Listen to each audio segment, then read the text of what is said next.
Good evening, and thank you for tuning into Lewis University Television Network. Today is Thursday, December 4th, 2025. I'm Brandon Najera. And I'm Christian Kluber. First tonight, according to two law enforcement sources, the FBI has arrested a man suspected of planting pipe bombs in Washington, D.C. the night before the 2021 riot at the U.S. Capitol. Multiple law enforcement sources identified the man as Brian Cole, Jr. of Woodbridge, Virginia. The pipe bombs were found near both the Republican and Democratic National Committee headquarters. They had been placed there on the eve of the January 6th insurrection. One tire chain law is having trouble gaining traction in Colorado. Earlier this year, lawmakers passed Senate Bill 69. It allows private companies to sell and install tire chains along I-70 Mountain Corridor and other roads during the winter months. The necessary permits will come from the State Department of Transportation, but there are still some loose ends about the program, including its implementation, and in the meantime, several drivers have had to deal with tire chains on their own after major snowstorm struck in parts of the state on Wednesday. Officials say while the idea for the program is great on paper, it's actually put into practice. CDOT hasn't provided any information so far on if any private companies have requested permits. There's nothing vanilla about Cloud Dancer. That's the shade-crowned color of the year for 2026 by the Pantone Color Institute. The organization, considered a top authority on color, forecasts trends and advises brands. Officials there say Cloud Dancer is a, quote, a billowy, balanced white imblued with a feeling of serenity. Pantone's executive director added that Cloud Dancer also signifies people's desire for a fresh start. The Institute makes its annual decision after digging deep into current cultural references and then focusing on a color family. The Color of the Year honor started in 1999. The brown-based Mocha Mousse won last year. In 2024, it was Peach Fuzz. New Labor Department data shows that 191,000 people applied for first-time unemployment benefits during the week that ended in November 29. This is a drop from 27,000 from the prior week's revised tally. However, claims activities typically dips during holiday weeks. Continuing, claims fell by 4,000 to 1.93 million for that week that ended in November 22nd. The level of continuing claims remains near a 4-year high. It indicates that it's hard for people to find work when they lose their job. Hiring activity has slowed this year and heightened levels of uncertainty, waning consumer confidence, and household affordability concerns. The name cookie derives from a Dutch word kokie, meaning little cookie. But in most English-speaking countries, cookies are called biscuits. Macaroons and gingerbread cookies were popular in the 17th century when the treat first came to America. Today, and especially with the holiday season now in full swing, all kinds of cookies are easy to find. Here are some special offers for today to save you some dough. Online, Nestle Toll House is giving away free cookie taco kits while supplies last. At Insomnia Cookies, the first 100 rewards members can get a free Snowball Classic cookie. At Crumble, if you buy 6-pack of cookies, you'll get the 7th for free. Up next, the international news.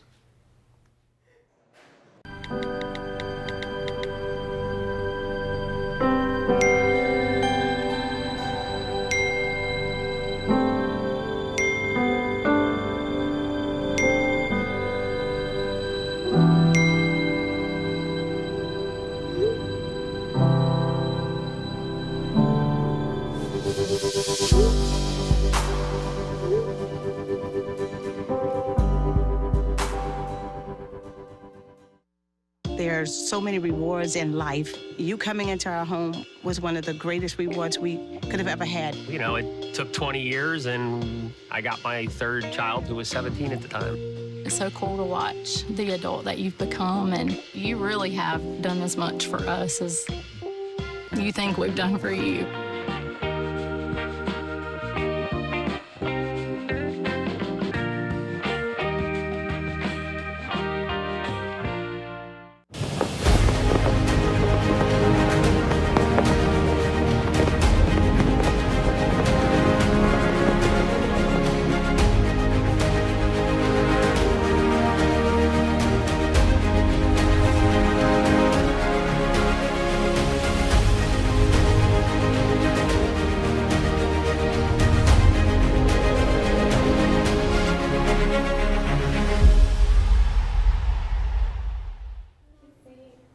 Pope Leo has wrapped up his first overseas trip as leader of the world's Roman Catholics with a message of hope.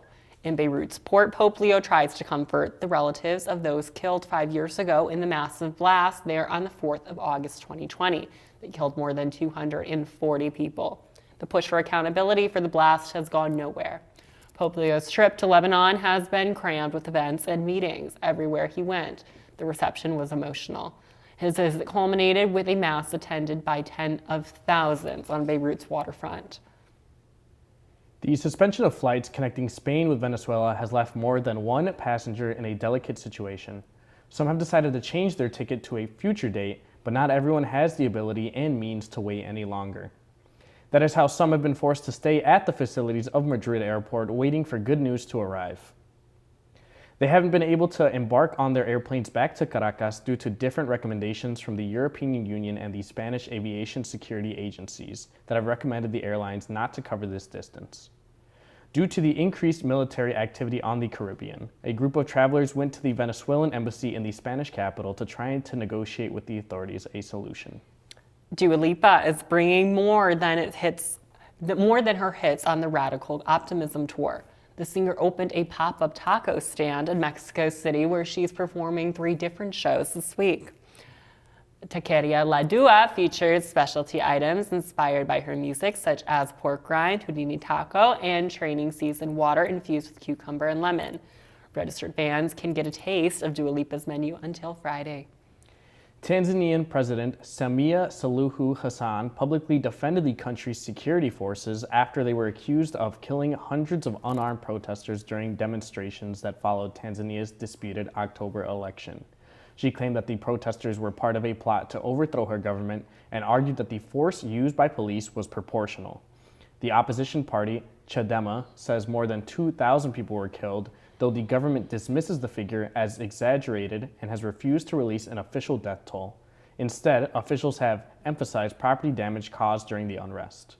Hassan also dismissed youth frustrations, calling the protesters unpatriotic, and incorrectly claimed that the opposition parties boycotted the election when in reality the 2 major rivals were barred from running. Chadema leader Tunde Lissu remains imprisoned on a treason charge that carries the death penalty, while human rights groups report widespread arrest, disappearance, and abductions of government critics around the election period. The president further criticized the opposition, civil society, religious leaders, and foreign governments for condemning the crackdown, accusing international partners of acting like colonizers. The U.S. has set up a new drone squadron in the Middle East. The squadron will use Lucas drones, which stand for low-cost unmanned combat attack systems. The drones use technology that developers reverse engineered from an Iranian drone captured a few years ago. The drone had been used by Iran against the U.S. military, and they've also been used by Russia in the war against Ukraine. The Lucas drones cost nearly $35,000 each. Officials wouldn't specify the number the U.S. squadron has in its arsenal, but said that many, and there are more being developed. Next, your local news. Stay with us.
It is a new day for jobs and careers, and the skills needed to compete are rapidly changing.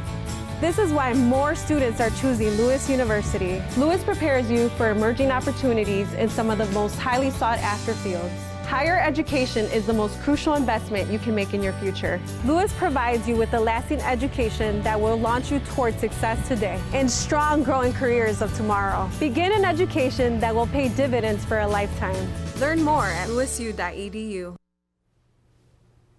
The Will County Forest Preserve approved its 2026 budget this week, announcing that next year's property tax levy will be lower than last year's. The total budget is set at $83 million, about $19 million less than the previous years. Officials say that reduced levy will not impact preserve maintenance, trails, or public programming. For residents in Romeoville and Lockport, this could provide modest tax relief as the holiday season approaches.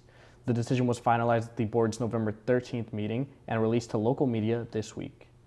The Lockport Township Fire Protection District launched its second annual coat drive this week to support homeless veterans. 6 fire stations in the area, including one in Romeoville, are accepting new and gently used coats for men, women, and children, and donations will be collected through the end of November.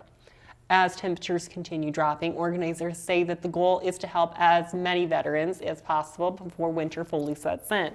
Community members are encouraged to donate soon and to meet the seasonal need.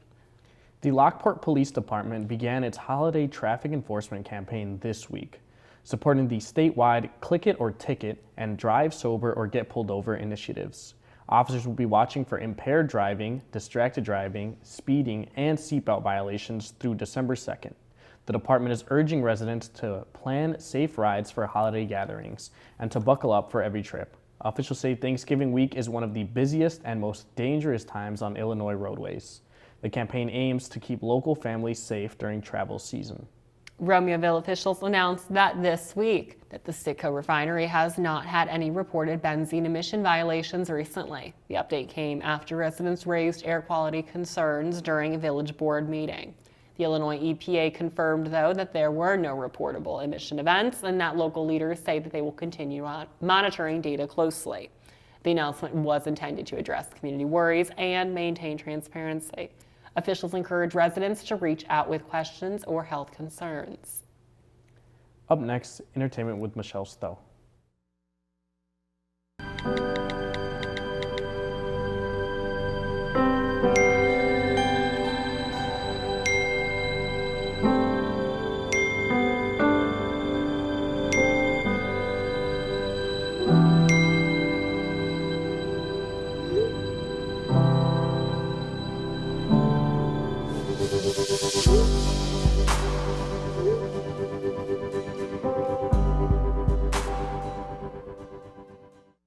For over 50 years, WLRA has been on air showcasing countless students. As the first all-digital college radio station, Lewis University students are given access to industry-leading equipment.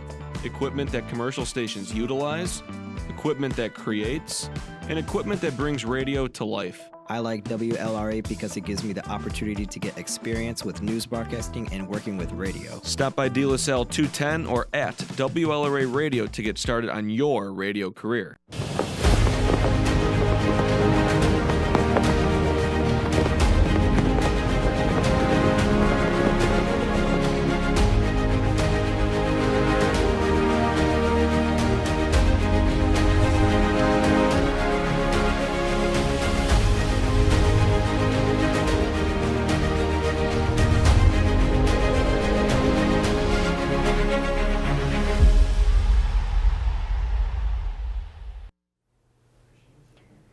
Part 1 of the 5th and final season of Stranger Things dropped on Netflix last Wednesday, and one Colorado teen is celebrating in a big way.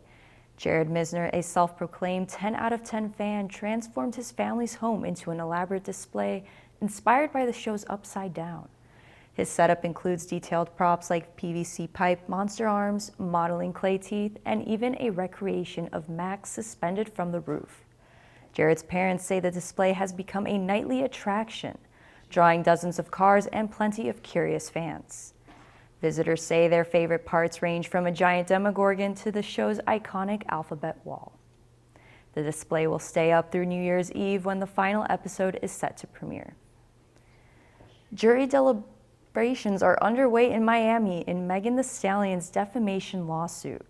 The rapper is suing blogger Milagro Cooper, known online as Milagro Grams, accusing her of spreading false statements. Megan Thee Stallion says Cooper amplified an AI-generated pornographic video of her and helped fuel online attacks. During testimony, prosecutors questioned whether Cooper should be viewed as an online commentator rather than a journalist or media defendant. Cooper's legal team argues she is a journalist and deserves the same protections. The jury is now working to decide where that line is drawn. Bonnaroo has officially announced its 2026 lineup.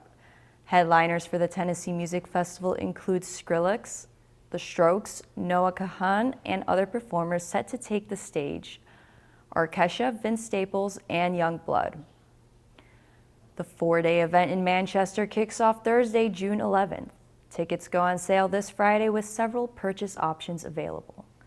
Officials say new measures are in place to prevent severe weather disruptions after last year's festival was canceled due to major flooding. Hollywood actress Sienna Miller is expecting her third child. She stepped out Monday on the red carpet in London wearing a sheer white gown, and fans couldn't miss the baby bump. She attended the event with her partner, actor Ollie Green. This will be the couple's second child together. Their daughter is nearly 2 years old. Miller also shares a daughter with actor Tom Sturridge from a previous relationship. Actor Dave Coulier is facing a new health battle. He revealed on NBC's Today Show that he was recently diagnosed with cancer on his tongue, discovered during a routine checkup. In 2024, Coulier announced he had beaten stage 3 non-Hodgkin lymphoma, and doctors say this new diagnosis is unrelated. He says he expects to finish radiation treatments before the end of the year, and his prognosis is very good. Coulier has had a long career in television, but he's best known for playing Joey Gladstone on the ABC sitcom Full House. Up next, weather with Christian Kluver, and later sports with Jaden Elmore. There's so many rewards in life. You coming into our home was one of the greatest rewards we could have ever had. You know, it took 20 years, and I got my third child, who was 17 at the time. It's so cool to watch the adult that you've become, and you really have done as much for us as you think we've done for you.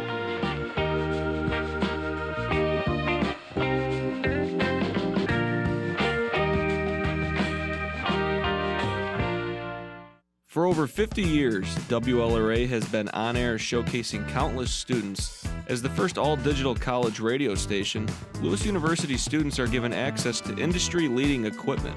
Equipment that commercial stations utilize, equipment that creates, and equipment that brings radio to life. I like WLRA because it gives me the opportunity to get experience with news broadcasting and working with radio. Stop by De La Salle 210 or at WLRA Radio to get started on your radio career. It is a new day for jobs and careers, and the skills needed to compete are rapidly changing. This is why more students are choosing Lewis University. Lewis prepares you for emerging opportunities in some of the most highly sought-after fields. Higher education is the most crucial investment you can make in your future. Lewis provides you with a lasting education that will launch you towards success today and strong growing careers of tomorrow. Begin an education that will pay dividends for a lifetime. Learn more at lewisu.edu. So we're only doing 7 day. Welcome back to your weather forecast flyers. For this week, we have our 7-day forecast up and available. On Tuesday, it is going to be partly cloudy. 27 is going to be our high, and 21 is going to be our low. We work into the week. Wednesday is going to be cloudy, but there will be some sunshine again on Thursday and Friday. A little bit of clouds. 22 is going to be our high, and 31 is going to be our high on Friday.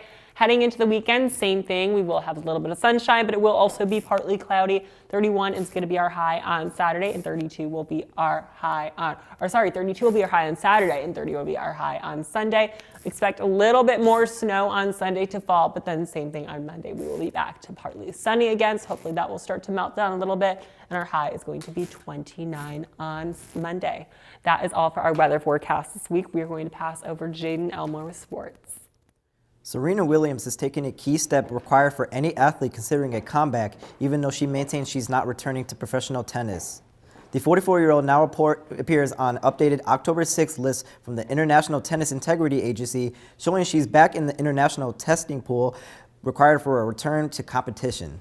Williams last played in 2022 and famously described herself as evolving away from tennis, stopping short of calling it a full retirement. Her inclusion in the testing pool sparked immediate speculation online, with fans wondering if she might be preparing for one more run on the court. But Williams shut down the rumors in Tuesday's social media post, firmly stating she is not coming back to competitive play. Lewis women's basketball earned their first conference win Monday, beating UIndy. The game was tied 15-all in the first quarter, but the Flyers pulled away in the second with a 19-7 run. Yahira Buena was perfect from three, scoring of 15 points with 6 rebounds and 3 assists. Jasmine Jones added 13 points, and Gabby Hoover had 11. UND's Patricia Chickambois led all scorers with 21 points, but Lewis held on for the win. The Flyers take on UMCL tonight at home. The Lewis University women's bowling team posted their highest average of the season Sunday at the D2 Thanksgiving Invite. The Flyers averaged 189 despite going 0-3 on the day in tough luck losses. Junior Catherine Suela led the team with 1,017 over 5 games, while freshman Addison Rathman added 858. Other contributors included Leah McCandles, Lilia Herman, and Nina Kick, who all helped keep Lewis competitive throughout the tournament. The Lewis will wrap up the semester at Warhawk Open in Addison December 6th and 7th, aiming to build on this strong weekend performance. A federal antitrust trial against NASCAR entered its second day on Tuesday in Charlotte, North Carolina. The lawsuit was filed by Front Row Motorsports and 2311 Racing, the latter co-owned by NBA legend Michael Jordan. The teams accused NASCAR to dominate sanctioning body in professional stock car racing of stifling fair competition and violating the Sherman Antitrust Act. NASCAR driver and 2311 co-owner Denny Hamlin was among the first witnesses, repeatedly describing NASCAR as a monopoly and arguing the sport needs structural change. His testimony underscored broader tensions between team owners and league leadership. The trial is expected to continue for at least 2 weeks. The Chicago Bears are preparing to play against longtime division rival Green Bay Packers this Sunday at Lambeau Field. Chicago enters Week 14 with a 9-3 record, placing it on top of the NFC North. Green Bay is right behind at 8-3-1, making this game crucial for control of the division. A Packers win would move them into first place, while a Bears win would strengthen Chicago's chances to secure the top spot. The Packers are in a heavy favorite to win this game, especially with the team coming off a strong Thanksgiving Day win. However, the Bears are also coming off of a away game against the reigning Super Bowl champions and have developed a theme for coming through in game-deciding moments. This matchup could be a defining one for Chicago as the Bears look to prove they belong in the league as a playoff-ready team. Green Bay's defense has been dominant during this season, while the Bears continue to find success under head coach Ben Johnson. Kickoff is set for Sunday afternoon at Lambeau at 3:25 p.m. That's it for sports this week. We'll be right back after these messages.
For over 50 years, WLRA has been on air showcasing countless students. As the first all-digital college radio station, Lewis University students are given access to industry-leading equipment.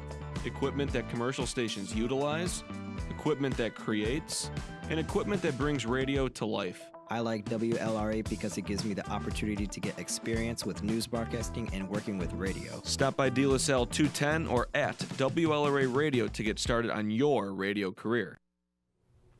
That's it for today's news, and as a reminder, you can always keep up with Lewis University Television Network on Facebook, Instagram, Threads, and by visiting our YouTube channel. I'm Brandon Najera. And I'm Christian Kluver. Have a great night, and we will see you next semester. Also, a happy birthday to Matthew Carlson, our EP.